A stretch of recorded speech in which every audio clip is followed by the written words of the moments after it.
994. Membawa Randy ke pusat.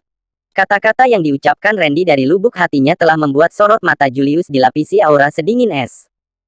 Maksudmu, kecuali kamu, semua anak buah dan bawahanku sudah dibantai oleh pasukan dari seluruh negara. Lalu, Dewa Perang baru itu nggak menghentikan mereka, tapi malah mendukung mereka.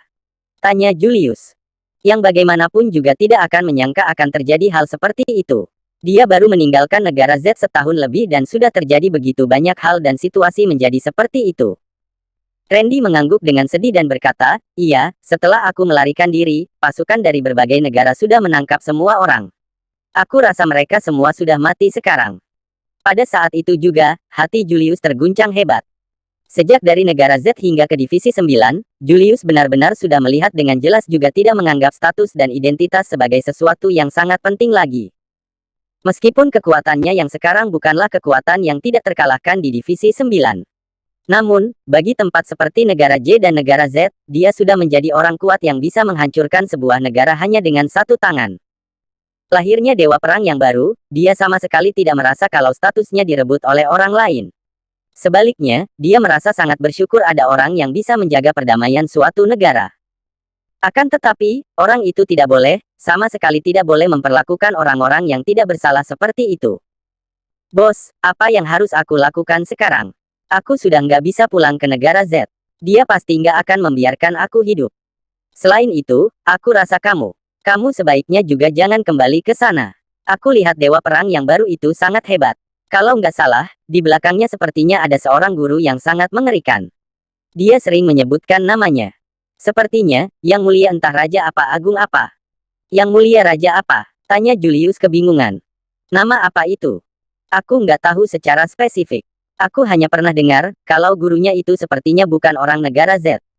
Dia adalah tokoh internasional yang paling hebat, ujar Randy sambil menatap Julius dengan cemas. Dia datang ke Divisi 9, juga bukan untuk menemukan Julius dan mengajaknya kembali untuk balas dendam. Bagaimanapun, masalah sudah terjadi, semua sudah jadi seperti ini. Selain itu, Dewa Perang yang baru menjabat itu benar-benar sangat hebat. Julius pasti tidak akan bisa melawannya. Sekarang, Julius adalah satu-satunya kerabat serta tempatnya bergantung. Oleh karena itu, Julius tidak boleh kembali ke sana hanya untuk mati. Julius menarik kembali aura dingin di matanya. Lalu dia berkata dengan tenang. Guru, persetan dengan guru apa itu? Persetan dengan tokoh besar internasional. Dia tetap saja nggak boleh sekeji itu. Aku pasti akan kembali ke negara Z. Padahal awalnya, aku sudah berjanji pada Tiffany. Aku bilang padanya, setelah beberapa waktu nanti, aku akan membawanya kembali ke negara Z dan melewati kehidupan kami di sana untuk selamanya. Hanya saja, aku masih memiliki beberapa urusan mendesak untuk ditangani. Masalah ini jauh lebih penting daripada kembali ke negara Z. Tunggu setelah aku menyelesaikan masalah ini, kita kembali ke negara Z bersama-sama. Termasuk penguasa negara J, dia juga akan mencari waktu untuk pergi ke sana dan mengunjunginya sebentar. Namun, yang paling penting sekarang adalah keselamatan Jasmine dan kakak-kakaknya. Sehari saja Putra, Vero, dan Ivan tetap hidup di dunia ini, maka dia tetap tidak bisa merasa tenang dimanapun dia berada. Dia juga tidak bisa merasa aman. Dengan karakter Ivan yang akan menyelesaikan masalah hingga mencabut ke akar-akarnya, begitu lelaki itu tahu kalau Julius hidup, maka lelaki itu akan terus memburunya ke setiap sudut dunia. Ketiga orang tersebut tidak sebanding dengan Dewa Perang baru. Eksistensi mereka adalah di tingkat atas Divisi 9. Sedikit saja kecerobohan, maka hanya akan mempermudah Ivan untuk membalikkan situasi sepenuhnya. Ngomong-ngomong, bos, bagaimana kabarmu di Divisi 9? Aku tiba-tiba datang ke sini, apakah aku akan membuatmu? Randy menatap Julius dengan hati-hati. Di dalam hatinya dia merasa takut. Kalau Julius tidak menerimanya, maka dia benar-benar tidak punya tempat untuk pergi lagi. Tidak ada satu lahan tanah yang bisa menerima dirinya lagi. Jangan khawatir, karena kamu sudah datang maka aku juga nggak akan membiarkanmu begitu saja. Kamu hidup dengan tenang saja di Divisi 9 dulu.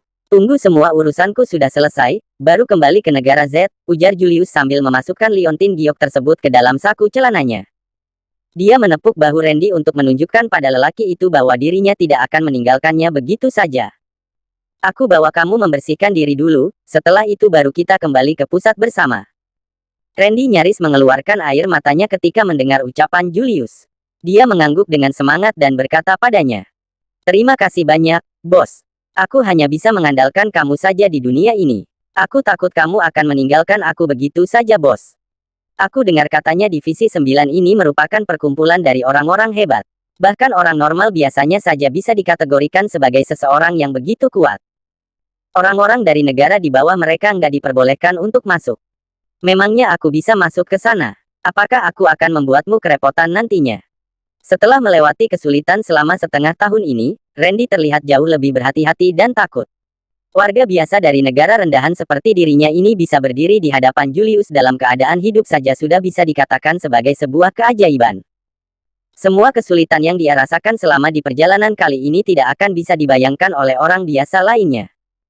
Nggak akan, sahut Julius dengan santai dan tanpa ragu. Bukan masalah besar. Identitas Julius kali ini membuat orang-orang tidak berani mengusiknya.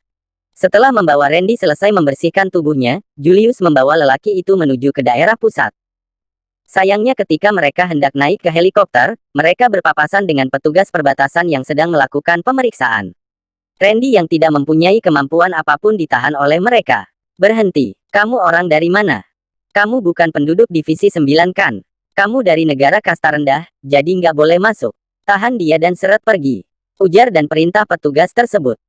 Melihat petugas perbatasan yang hendak menyeret Randy, membuat lelaki itu terkejut dan ketakutan hingga wajahnya pucat pasi dan kakinya melemas.